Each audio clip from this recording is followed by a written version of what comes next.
Blues and Rhythm Radio.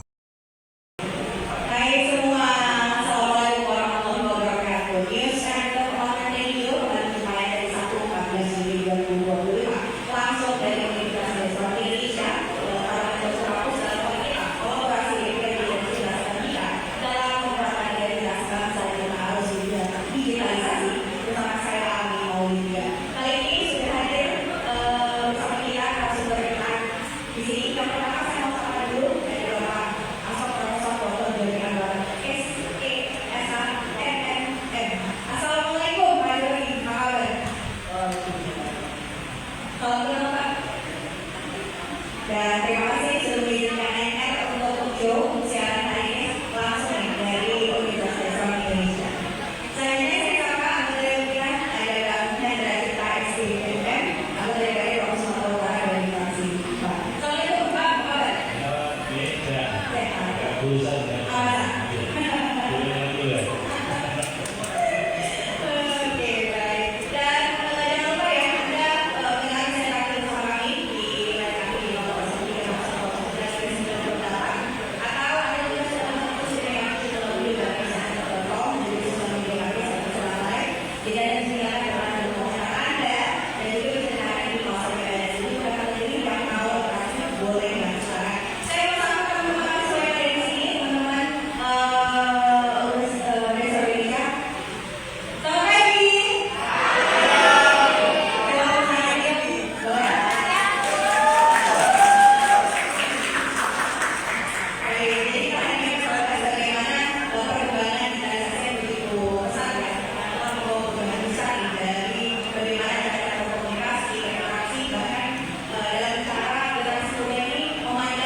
Informasi yang kreatif yang bisa bisa sifatnya melakukan informasi yang salah benar dan yang salah. Ini yang perlu kita jaga juga dalam informasi ini karena mudah sekali bagi orang lain memberikan informasi yang salah. Dan saya pun pernah membaca bahwa institusi maksudnya bahkan mereka punya semacam organisasi yang memang tugas ini. Ada bahasa yang juga.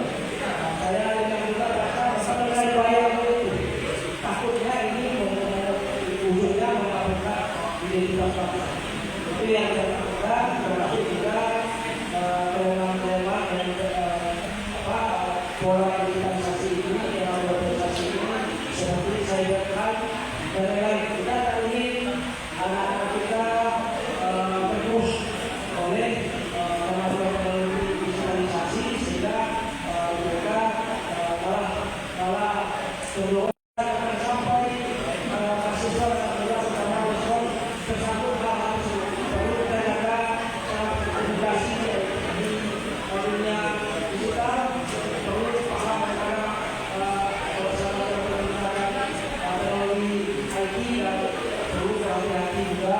Saya hari ini akan sampai bergabung kalian menggunakan situ ada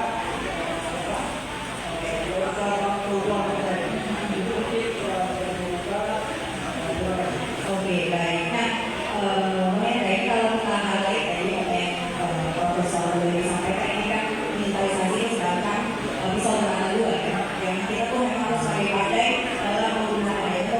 Sendiri seperti apa ini digitalisasi sebagai bisa berangkat dua ini dalam bagus identitas bangsa. Apakah COVID ini sudah dimanfaatkan atau malah sebaliknya? Yang pertama tentunya kita sampaikan bahwa digitalisasi ini kan memang memiliki dampak yang positif dan ada negatifnya juga. Tentu bagaimana para stakeholder yang bergerak di digitalisasi ini bagaimana mengambil positifnya di dunia antara saya dengan adanya digitalisasi ini memperkuat identitas bangsa, memperkuat persatuan. Itu dibutuhkan dengan digitalisasi zaman ada seperti itu. Jadi kalau para pegiat mental Indonesia dan pemerintah harus meningkatkan penyebaran digitalisasi itu untuk upaya identitas bangsa. Misalnya melalui konten yang ada di jaring platform media sosial yang ada di yang dimulai oleh anak muda. Banyak sekali PR sebenarnya kalau ini bisa dikerjakan oleh pemerintah. Dan kita tahu kita sudah mulai memulai. Kalau dampak negatifnya tentunya dengan ada digitalisasi memang tidak ada lagi batas ruang dan waktu dengan batas-batas negara. Jadi ini menjadi tantangan yang sulit bagi penguatan identitas bangsa kita. Karena memang semua isi dari luar negeri, semua hal-hal dari luar negeri bisa mempengaruhi langsung terhadap identitas dan budaya kita lokal. Tentunya ini menjadi perhatian bagi kita ya. Walaupun hari ini ada upaya-upaya yang tentunya pemerintah juga melihat bahwa persoalan digitalisasi ini menjadi persoalan yang serius dan dipersiapkan karena memang zamannya juga menuntut untuk menyesuaikan dengan era digitalisasi. Oke, nah untuk itu kan sejauh mana pengembangan digitalisasi ini mempengaruhi pola komunikasi antar masyarakat dan juga tentu saja antar masyarakat dan juga pemerintah? Kalau hari ini kita melihat sudah banyak ya perubahan-perubahan. Jadi ada pola komunikasi yang berubah antara pemerintah zaman sebelumnya dengan pemerintah yang era digitalisasi. Contoh ya, misalnya sekarang melalui berbagai macam pemerintahan yang dikeluarkan oleh pemerintah kita. Itu dalam rangka apa? Untuk mempermudah jalur komunikasi antara masyarakat dan pemerintah. Contohnya, misalnya dalam posisi membuka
budaya-budaya luar yang masuk di digitalisasi.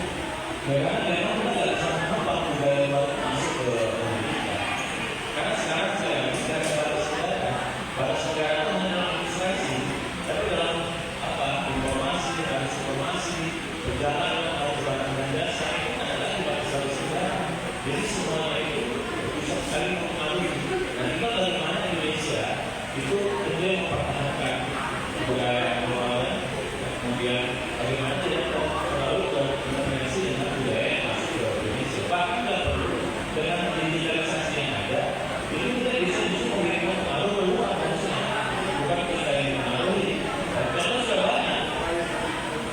Kalau digital kita misalnya dari sisi sini, misalnya di Malaysia itu artis Indonesia sering muncul di situ sebagai artis yang dibuka. Itu cara kita mempengaruhi luar, jadi kita juga ada pengaruh luar di luar, kita ada juga yang kita keluar. Tapi sekali kita harus proteksi, pemerintah proteksi, budaya lokal harus sekali dilakukan oleh identitas bangsa kita. Dan apa negara itu memasyarakatkan masyarakat digital. Harus masyarakat kita itu harus menjadi digital hari ini. Jadi paksa seperti itu. Anak muda sudah pasti yang digital, tapi banyak juga anak muda yang tidak digital. Karena memang infrastruktur tidak ada, belum merata. Digital itu belum merata di seluruh pelosok Indonesia. Hanya terpusat di kota-kota besar yang bisa dijangkau oleh akses internet. Tapi di daerah-daerah yang tidak punya IPR menurutkan bagaimana bisa merata terbentuknya misalnya beli yang lain digital pada akhirnya membentuk masyarakat digital yang akan terbiasa dengan kehidupan digital itu sudah berpola di sekolah-sekolah kan sudah Zoom, apa itu sudah terjadi saja.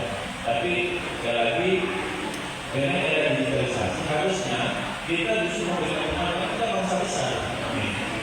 Kita ini bangsa besar justru harusnya memberikan pengaruh pada negara-negara luar, pengaruh budaya kita, pengaruh tradisi kita, pengaruh itu harus kita keluarkan keluar, bukan justru kita yang takut dengan hadirnya budaya kita ini memang banyak sekali yang mana-mana yang membuat berubahnya budaya kita yang ada di lokal kita.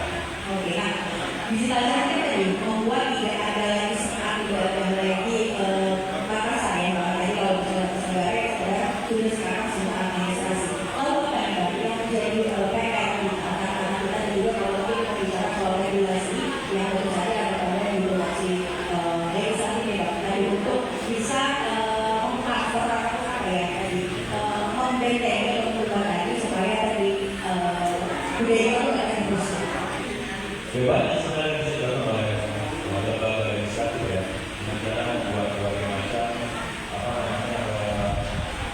aturan-aturan kalau di DPR provinsi ini ada aturan yang berlaku di desa provinsi Sumatera Barat saja, terus itu isunya. Jadi kita berharap kembali melalui pemerintah pusat, karena akan berlaku di seluruh Indonesia. Jadi kalau hanya berlaku di provinsi, ya kita semampu kita untuk bagaimana melindungi proteksi dengan budaya-budaya kita itu supaya kita kembali dengan budaya-budaya dari luar. Karena saat ini belum tentu budaya dari luar itu tidak buruk. Budaya luar itu justru bisa juga mempengaruhi kita dari sisi yang positif. Yang selama ini muncul kan karena budaya luar itu mempengaruhi kita dari sisi yang lain saja. Termasuk digitalisasi saat terjadi ini budaya dari luar. Justru kita lebih biasa dengan itu sekarang. Maka positif sebenarnya. Jadi kita benar-benar prioritas terhadap hal-hal baru yang ada muncul karena ini beradaptasi. Perkembangan teknologi cepat sekali. Masyarakat harus terbiasa dengan contoh sekarang ini. Orang tak perlu bawa orang-orang sekarang itu pakai kris, uang elektronik, udah hal seperti itu. Jadi memang dunia sudah berubah. Kalau kita generasi yang sudah kolonial, yang sudah 50 tahun ke atas, ya itu yang harus cepat beradaptasi. Kalau kita dan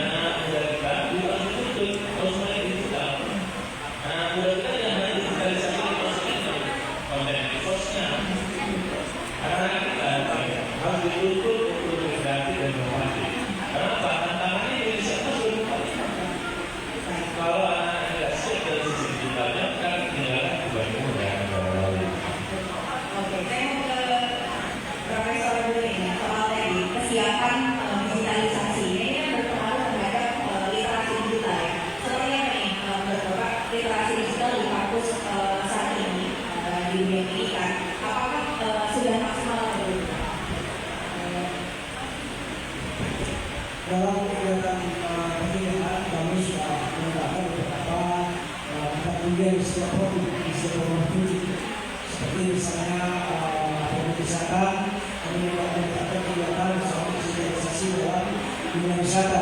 Jadi itu salah satu cara beradaptasi dari kepada digitalisasi. Kemudian tentu juga ada yang lain seperti digitalisasi hukum, digitalisasi dalam marketing, dan juga manajemen. Kami tambahkan juga bahwa setelah kami evaluasi ada harusnya ada kuliah yang berhubungan dengan etika. Makanya ada etika dan hukum usaha, etika dan hukum bisnis. Karena ketika itu kita tidak lagi kemampuan visualisasi bisa berdampak lagi. Jadi juga banyak contoh juga mahasiswa kami yang aktif di bidang visualisasi sebagai koordinator seperti tadi ada Prabu. Beliau adalah seorang koordinator. Ada beberapa orang lagi yang sudah melangkah jauh ke depan menjadi seorang koordinator, sehingga mereka bisa juga mendapatkan keuntungan dengan bidang digitalisasi. Yang jelas bahwa ini satu pintu peluang bagi anak muda dan mahasiswa untuk memanfaatkan kebutuhan ini untuk pengembangan karir depan. Bahkan bisa juga menjadi sesuatu mendapatkan sesuatu profit, bahwa digitalisasi ini bisa dipakai untuk marketing, bisa dipakai juga untuk mendapatkan sesuatu dari bisnis sangat lain saja. Itulah yang terjadi secara di kampus ini. Nah, menurut Pak sendiri seperti apa dan bagaimana nih kegiatannya berperan dari kolaborasi kalau kita ini ya kolaborasi antara perguruan tinggi antara dunia pendidikan dengan BPD dan juga pemerintah dalam mengeluarkan identitas bangsa tadi melalui digital. Kita paham bahwa digitalisasi ini adalah dampak positif. Banyak sekali dampak positifnya, bisa promosi kampus, bisa juga misalnya dengan pemasaran juga kalau di kami juga ada bersama kita bersama itu kita kita terima itu maksudnya adalah banyak dampak positif, tetapi juga ada dampak negatifnya dari digitalisasi itu seperti yang saya sampaikan tadi. Takutnya ada namanya budaya global yang berpengaruh kepada yang berpengaruh kepada manusia sehingga mereka ada posisi tersebut. Kami berharap juga kerjasama ini dengan BPN satu atau di sini sebagai organisasi kerjasama ini dapat terus berlanjut bagaimana digitalisasi ini bisa terus kawasan kebangsaan dan kehidupan bangsa. Oh, oke, baik. Ini kita mau break dulu nih, dan kita akan nanti setelah ini akan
yang dibuat pemerintah untuk mengatasi globalisasi arus digitalisasi.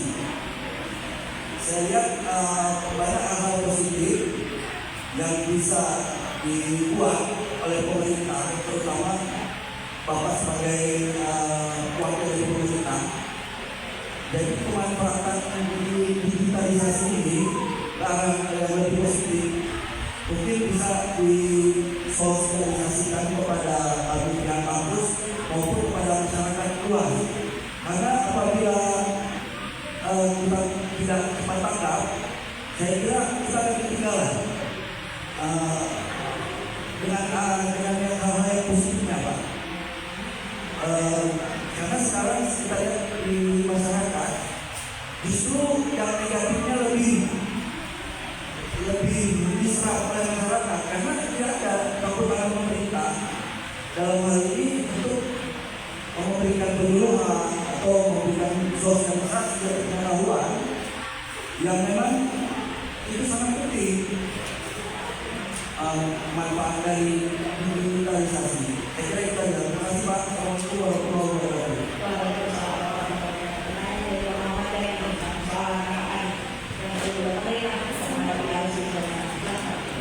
Jadi sebenarnya pemerintah sudah ada roadmap ya 2021 ke 2024 tentang digitalisasi.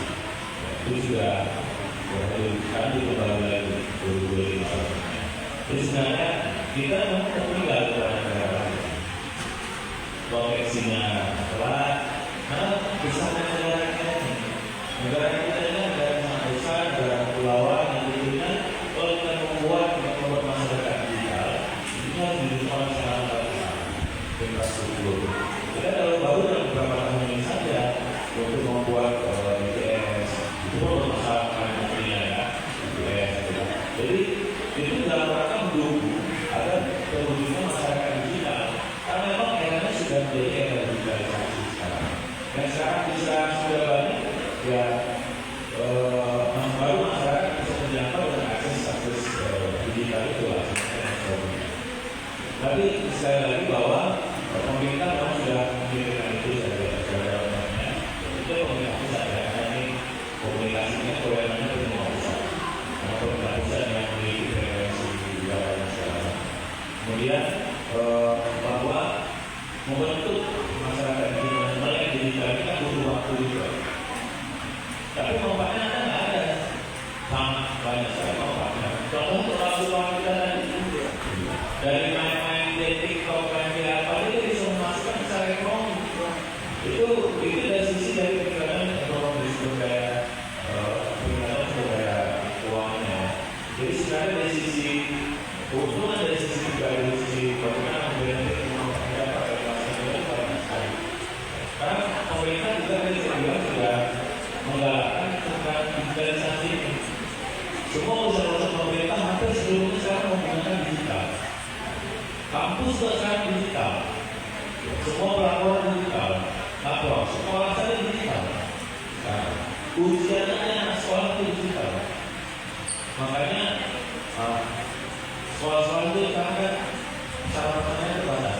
Kalau ujiannya harus pakai komputer, pakai laptop. Dulu kan di sekolah modal sama asli itu kan memperoleh digitalisasi. Apa yang dilakukan oleh pemerintah sudah ada. Rangka-rangka memang belum terbukti secara maksimal. Karena butuh waktu yang harus panjang sekali. Kalau negara lain mereka lebih cepat dari kita.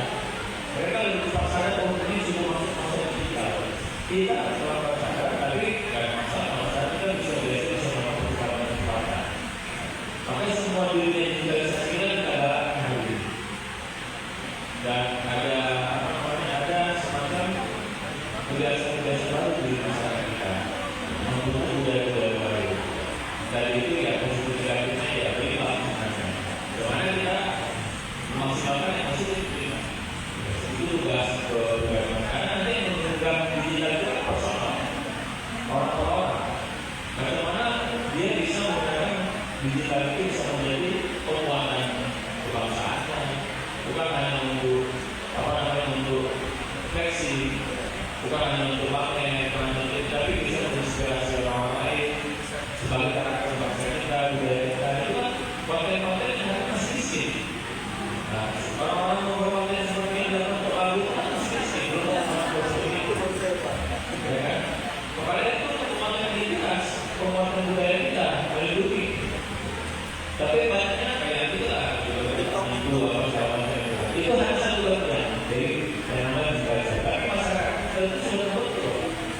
sudah mulai terbentuk. Sekarang saya yakin di ruangan saja rata-rata sudah pakai handphone untuk pembayaran itu. Ya, rata-rata sudah digitalisasi yang kita lakukan. Ya, ini sebenarnya untuk mempermudah kita sebenarnya digitalisasi. Jadi sekali lagi bahwa pemerintah sudah ada programnya, sudah ada langkah-langkahnya. Program itu kan kita jalan kita, bagaimana memulihkan itu bisa menjadi masyarakat kita. Dan kemarin sudah diperbaiki lagi ini program digital Indonesia itu 2025 untuk persiapan kita mendukung Indonesia Emas 2045. Jadi kalau Indonesia Emas 2045 tidak didukung oleh masyarakat digital, kita gagal lagi sih. Makanya masyarakat digital penting sekali. Jadi perkembangan ekonomi itu 2025 untuk mengusung Indonesia Emas 2045. Namanya saya kayak energi itu dengan cara itu. Terus saya lakukan. Gimana Mbak? Cukup? Oke, baik. Silakan yang lain. Boleh, oke.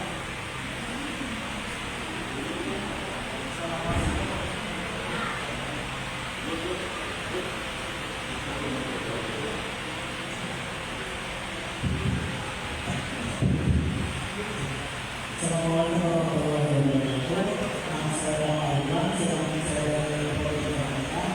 Kalau bulan sudah ada program yang disesuaikan pemerintah untuk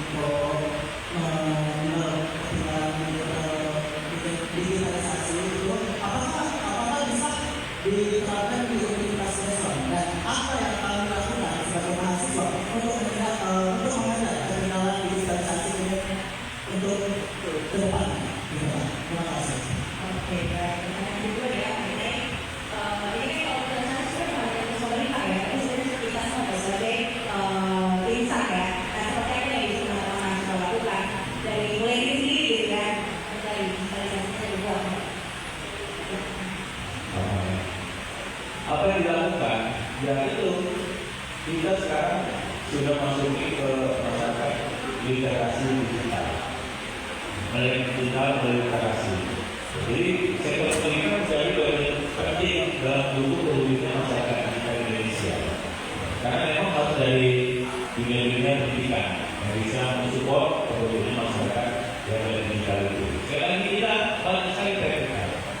Literasi digital kita lemah, kita praktek, dalam teknologi gitu kan. HP dipergunakan hanya untuk foto dan video, tapi tidak secara produktif. Kalau di luar HP itu sebagai sudah menjadi media produktif. Bahkan hari ini dengan kualitas megapiksel kamera HP itu bisa memproduksi konten-konten video. Kalau kamera mahal, pakai kamera mobil aja, karena megapiksel sudah ada, baru dia bisa memproduksi untuk penguatan digitalisasi konten-konten kita. Tapi sekali lagi yang dibutuhkan itu adalah merangsang bagaimana kelompok kampus masyarakat itu inovatif, kreatif. Kelemahan masyarakat kita khususnya dari mahasiswa ataupun yang terus buat kreatif. Ada karena masih saling kecil. Tantangan ke depan kalau kita mau Indonesia emas dan generasi emas harus memakai kreatif khusus di digital. Bagaimana mau bersaing sama negara luar? Mereka sudah lebih digital, sudah lebih digital, ya, sudah kreatif, sudah inovatif. Kita untuk kreatif aja berat, apalagi inovatif, gitu kan? Jadi ini PR yang menjadi PR yang mendasar sekali. Padahal Indonesia ini pangsa pasar digitalnya luar biasa.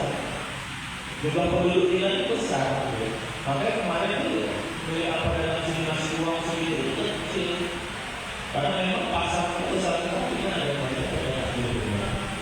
Nah, itu data kita masih sebanyak ini nanti vaksin apa dulu ya, divisi dan sebagainya. Jadi kan kita pasar digital. Dan sekarang ya, orang sekarang bisa mandiri secara ekonomi. Kalian di lapangan kerja, tak butuh dari kerja sana sini. Main digital saja itu sudah bisa. Platform-platformnya sudah mendukung itu. Jadi kampus, ya saya yakin kampus akan terus berkembang. Karena kampus lah lembaga yang paling kompeten untuk melihat peluang-peluang itu, mempersiapkan sumber daya manusianya, pemerintah menyiapkan regulasinya. Oke, saya mau pandangan ini dari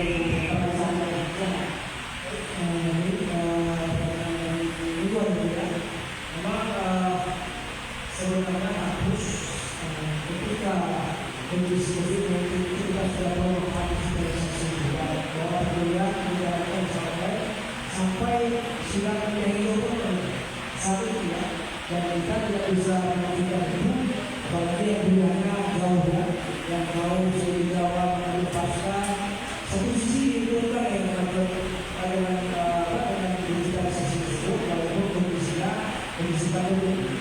Kemudian untuk bagus memang di kampus, elektronik kampus digitalisasi kampus itu kan karena depan kampus harus berbenah baik mahasiswa maupun pengelola kampus harus sendiri untuk memanfaatkan proses digitalisasi kampus dimulai dari pendaftaran sampai kepada wisuda nanti.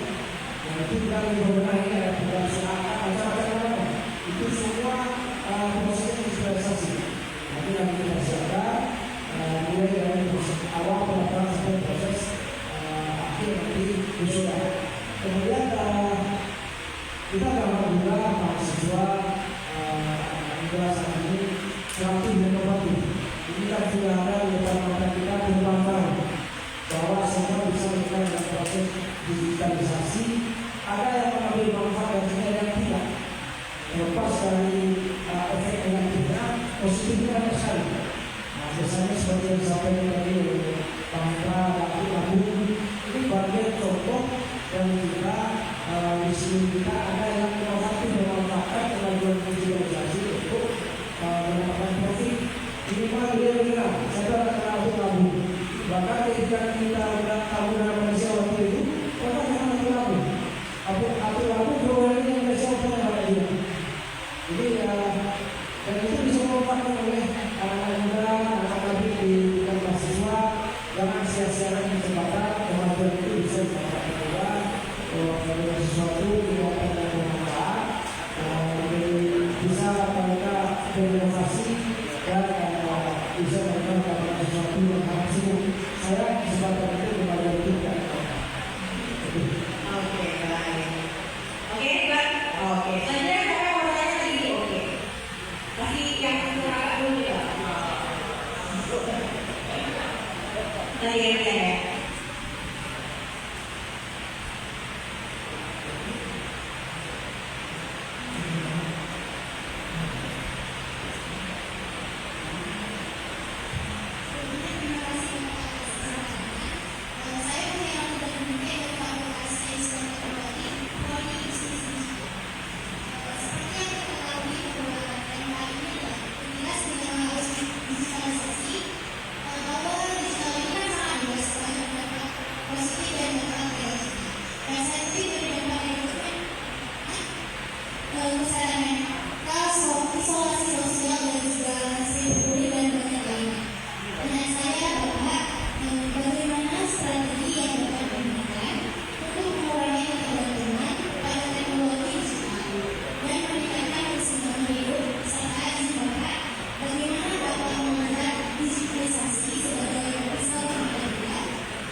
Justru sebenarnya kita bukan mengurangi kesempatan kita berdigital.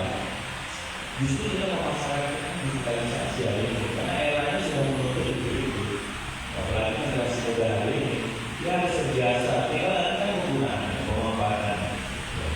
Gak bisa kita memanfaatkan kegiatan digital ini sudah masif.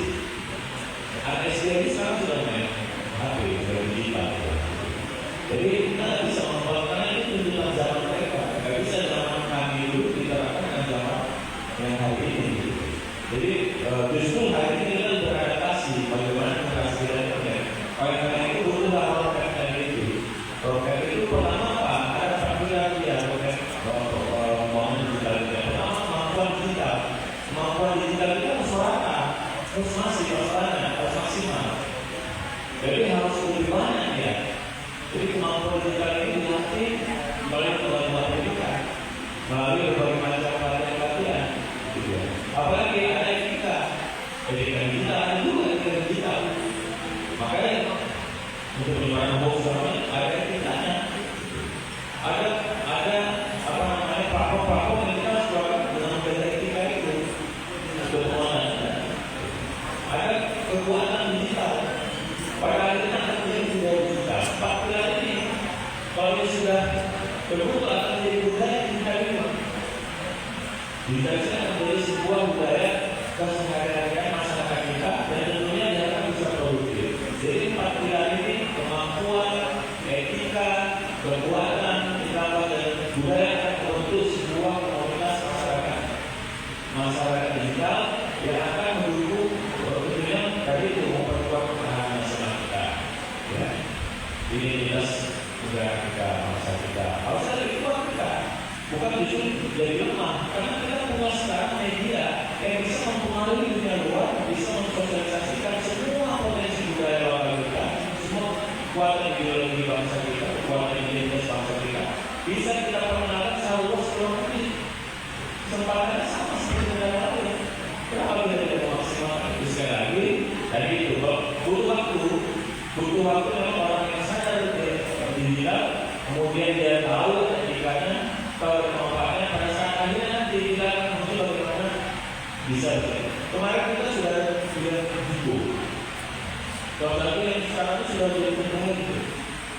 Bulan kemudian kegiatan kita anak muda di sini kalau mungkin yang separuh keluarga enggak 8 bulan kemudian kalau dari anak besar ini ya, anak muda yang harus beradaptasi. Karena nanti justru Indonesia masih diisi anak muda ini. Bagaimana Indonesia masih dulu bisa terwujud kalau masyarakat bisa dibilang bagaimana digitalisasi sudah batasi. Nggak bisa juga bahwa kita bakal di sini tinggal kita. Justru kita harus beradaptasi agar bisa lebih cepat mengikuti perkembangan dunia luar sana sebagai sebagai masyarakat digital. Itu yang begitu jadi. Itu yang dia. Oke. Selanjutnya tadi ada komentarnya setelah nanti kita akan jawab juga sama orang-orang. Oke. Terima kasih Pak. Sebelumnya nama saya Rinaldo. Di prodi institusional saya dan saya adalah yang mana kita tahu adalah biaya digitalisasi itu teknologi semakin meningkat. Kita juga tahu ada istri sekarang udah punya HP, mereka udah main media sosial dan pastinya mereka masih kecil, belum tahu membedakan mana yang baik dan mana yang kurang baik. Dan saya adalah bagaimana pihak pemerintah mengatasi hal itu supaya yang mereka tertentu tidak muncul yang tidak baik. Ya, saya singkat aja ya. Digital itu bukan hanya medsos. Kita kan menyempitkan digital itu seolah medsos. Enggak, digital itu adalah budaya baru yang beradaptasi dengan perkembangan teknologi menggunakan digitalisasi. Contoh ya, contoh ya. Dulu kita di bangunan datu itu di bangunan kita. Dulu bangunannya datu. Habis itu di bangunannya yang pakai daru. Sekarang digital. Itu maksudnya. Jadi jangan kita sempitkan membentuk masyarakat digital itu jangan hanya penggunaan medsos. Itu hanya balik ke saja. Itu konten-konten aja. Tapi bagaimana digitalisasi ini membawa menjadi komunitas saya? Contoh nanti saya bilang. Contoh dalam kehidupan transaksi keuangan kita bisa menggunakan digitalisasi. Masih banyak. Makanya kalau di jalan tol saya orang antri untuk mengisi pulsa e-tolnya, akhirnya belum digital itu. Padahal bisa isi pakai HP-nya. Jadi itu dia ya. Jadi digitalisasi itu bukan hanya di komunitas, jadi itu paling kecil untuk mengekspresikan, untuk mempublikasikan keuangan nilai-nilai kita supaya bisa cepat dan saling mengenali itu biasa. Tapi jadi persoalannya bagaimana pendidikan, lembaga pendidikan bisa membuat inovasi-inovasi tentang dunia digital. Apa yang bisa dilakukan? Banyak sekali sebenarnya yang bisa dilakukan. Ya itu adalah tugas sekolah pendidikan. Bukan lagi Desmond Indonesia mengurus Facebook, enggak ada mana Fakultas Teknologi Informasi yang ada di desktop ini bisa menciptakan sistem-sistem digitalisasi yang baru yang dipergunakan untuk kebutuhan masyarakat kita. Kebutuhan itulah yang dimaksud dengan membentuk masyarakat kita. Makanya kita bisa bilang ada 4 pilarnya. Kemampuan kita adalah kesempatan. Di mana pengembangannya? Berikut pendidikan. Kemampuan digital, kemudian ada etika digitalnya, kemudian ada kemampuan digital, dan ada budaya digitalnya. Itu semua akan membentuk masyarakat digital. Jadi kalau anak SD sekarang bisa itu produksi mahasiswa, sekarang kalian harus berpikir masalah menciptakan sebuah inovasi baru tentang dunia digital menjadi kebutuhan masyarakat Indonesia, masyarakat Sumatera Utara, masyarakat Medan secara lebih spesifik. Banyak sekali sebenarnya. Tinggal lagi, ya tinggal kita mau nggak melakukan inovasi itu butuh kreativitas dan bangsa atau teknologi. Oke, apa lagi? Pak, Saya melihat ketika ada kemampuan digitalisasi tentu juga teknologi pemanfaatan besar. Tadi disebutkan bahwa Indonesia Mas itu dari 1 tahun setelah Indonesia Merdeka. Ketika umur ayah ini 2025 berarti 2025 sekitar 20 tahun. Berarti umur 40 atau 5 ini adalah tahun 2025. Maksudnya di Indonesia Mas itu kita semua ini yang ada di orang muda, generasi muda, para mahasiswa yang selalu begitu. Kemajuan digitalisasi itu harus bisa diadopsi untuk 2025 ini dan untuk 3 tahun ke depan. Tentu yang waktu yang 20 tahun ke depan ini yang bisa siapkan itu yang kita dari bahwa Indonesia. Kemudian ada tadi yang bertanya tentang apa efek. Sebenarnya yang tadi dikatakan oleh Pak Menteri tadi jangan dijadikan itu malah kepada memakai sos, tidak sama-sama itu. Tetapi memang kita melihat ada efek saat ini penurunan digitalisasi itu dalam anak muda, misalnya pemerintah internet, dia tak peduli lingkungannya atau masa kita harus pendek. Kita cakap apa, dia cakap apa. Jadi dia dengan lingkungan itu dia merasa terisolasi, tersibuk dengan itu kesini. Jadi berbahaya saya apabila kemajuan mereka. Nah, mental lingkungan itu orientasi itu ada sosialisasi. Ada juga namanya mungkin pengawasan yang mengubah tangga, pengawasan sampai kepada dengan pendidikan yang lingkungan mereka. Banyak kita lihat saat ini anak-anak tidak peduli dengan lingkungan. Banyak kita lihat tidak peduli dengan ketika sibuk dengan bisnis mereka. Nah, ini juga salah satu efek negatif yang perlu kita atasi ke depan dan juga beberapa mereka. Tentang lingkungan itu nanti takutnya mereka tidak bisa bersosialisasi, tidak bisa berbicara penting dan merasa hebat sendiri. Itu dari segi sosial. Asik dan kemudian mereka tidak peduli dengan itu. Itu salah satu cara nanti hapus termasuk juga yang mengawasi tersebut dengan beberapa wilayah yang ikut ada pendidikan, upah yang ada digitalisasi. Oke, misalnya saya baca pertanyaan sudah masuk melalui WhatsApp. Selamat siang, saya Idris dari Baru. Pertanyaan untuk Pak Joni, apa strategi yang dapat dikembangkan oleh akademisi untuk meningkatkan literasi digital masyarakat agar tetap berakar kepada identitas bangsa? Selanjutnya, selamat siang Pak Hendra, saya ambil Pak di Jalan Pantai Lubang Garam, Serdang Banten. Apa langkah konkret yang telah diambil DPRD untuk membantu literasi akademika dalam merumuskan strategi pelestarian budaya nasional di era digitalisasi? Dan izin Pak, ada baiknya kami UMKM di daerah wisata diberi pelatihan pengelolaan sosial media secara profesional. Oke, sangat terima kasih. Oke, Apa strategi? apa yang strategi meningkatkan literasi digital masyarakat agar tetap berakar pada identitas bangsa? Ada kegiatan kami saat ini yang lagi fokus kepada program digitalisasi desa. Jadi kita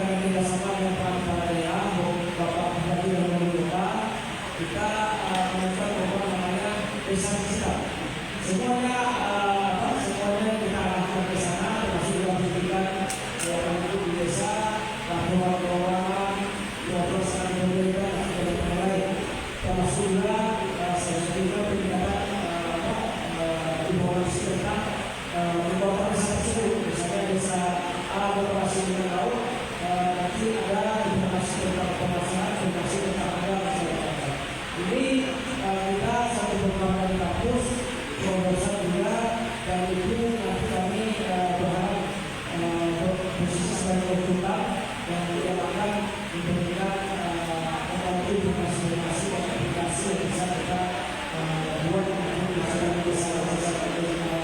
tersebut. Kita nanti akan bawa mahasiswa dan semua stakeholder yang ada semua stakeholder dan mudah-mudahan beberapa prioritas ini sudah positif dan mudah-mudahan satu kita bisa diselesaikan. Oke, baik. Ketika lihat update-nya ya, kita seperti apa. Dan ada pertanyaan dari Bang Andri di Gudang Garam Surabaya. Apa tadi?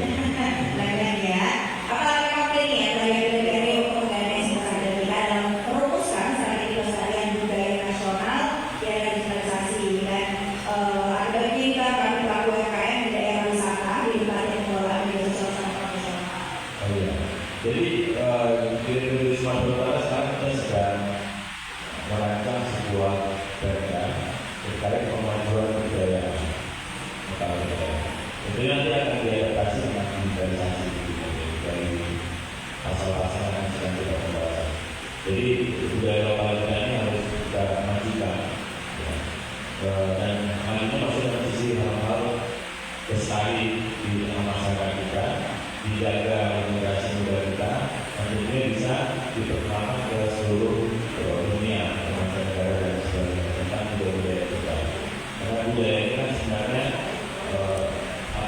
sesuatu yang terjadi karena keseharian masyarakat kita untuk sebuah tradisi dan tradisi dari budaya.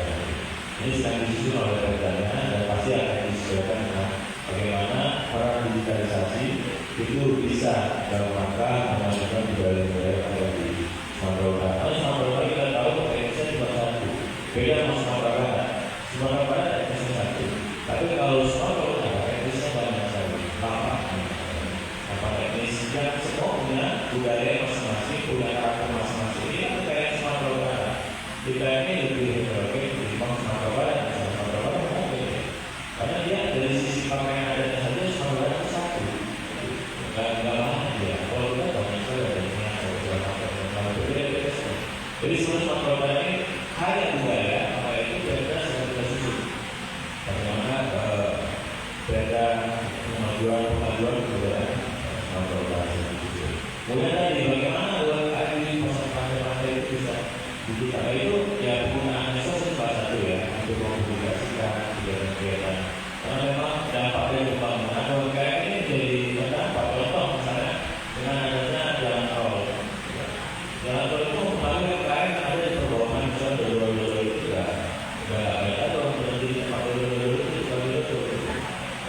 Sekarang misalnya sudah ada langsung jalan tol tembus langsung ke beberapa kesehatan kita harus lebih. Itu sudah mempengaruhi perdagangan lemah di sana, ya kan? Yang biasa menjadi tujuan kita atau oleh-oleh. Itu nanti karena ini kan akan tembus sampai berapa jalan tolnya. Orang tak akan sekalian ke Siantar Polres kalau memakai langsung ke apa? Karena ada roti ganda yang lain di situ. Ini akan mempengaruhi secara ekonomi masyarakat kita. Karena itu tujuannya apa? Digitalisasi. Produk-produk UMKM harus digitalisasi. Kenapa? Untuk memperkenalkan persyaratannya ada pemerintah saya tahu ada. Itu dari Dinas Koperasi UMKM Sumatera ada program digitalisasi terhadap produk-produk UMKM. Supaya bisa dipasarkan keluar masanya, termasuk transaksinya bisa dibantu susu dan lain-lain. Nampaknya itu sudah ada. Jadi penggunaan medsos seperti Facebook, Instagram, TikTok itu hanya bagian kecil dari sebuah kegiatan digital. Tapi kegiatan digitalnya tadi itu, karena nanti bisa produk misalnya tentang kritik atau ada di bangun purba ini. Bangun purba itu ada UMKM yang membuat apa namanya baterai, tapi dari dulu. Itu kita pilih, kita angkat, kemudian terdapat balai-balai pokoknya, kemudian masalah kita bisa dipasarkan ke Malaysia. Ini kan misalkan daya saing ekonomi kita. Jadi kalau di pantai tadi ya penggunaan itu seperti sekarang nih, ya contoh ya, ini ada kaitannya. Kenapa pasar terpisah Blok SP sekarang orang sekarang sudah menggunakan digital untuk berdagang. Transaksinya nggak bisa transaksi jual beli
Kemudian yang negatif, kita tentu itu membawa regulasi atau membawa desain untuk mengalami efek negatif, terutama dari kesehatan global yang bisa terus pada budaya yang ada di Indonesia.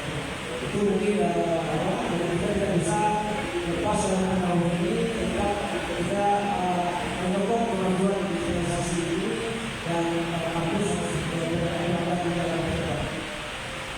Oke, terima kasih atas penjelasannya. Kalian waktu Ya, yang pasti digitalisasi itu menjadi kebutuhan masyarakat kita. Karena masyarakat kita harus mengikuti perkembangan dunia. Ya, kita harus segera membentuk masyarakat yang mau digital. Siapa ini sudah melakukan melalui roadmap pembangunan digital Indonesia 2025 yang akan menopang sebetulnya transformasi 2045. Kemudian keuntungan digitalisasi ini tentunya secara sederhana adalah mendekatkan yang jauh, memudahkan yang sulit. Itulah keuntungan yang nyata sekali bisa dirasakan oleh masyarakat kita. Misalnya, tadi saya katakan bahwa pola komunikasi antara pemerintah dan masyarakat sekarang semakin terbuka, semakin dekat, semakin transparan, dan peran partisipasi masyarakat semakin luas. Kenapa? Karena ruangnya dibuka melalui kebijakan serta dekat menyampaikan aspirasi. Harus lakukan dengan pemerintah untuk menyampaikan sesuatu keluhan segala macam. Makanya ini sudah memudahkan kita untuk bisa dimanfaatkan masyarakat. Sekali lagi untuk mendukung apa? Mendukung penguatan identitas kebangsaan kita, kemudian mendukung persiapan kita menghadapi tantangan dunia global, dan sekali lagi tentu mempersiapkan dengan memastikan agar bisa bersaing secara teknologi dan bisa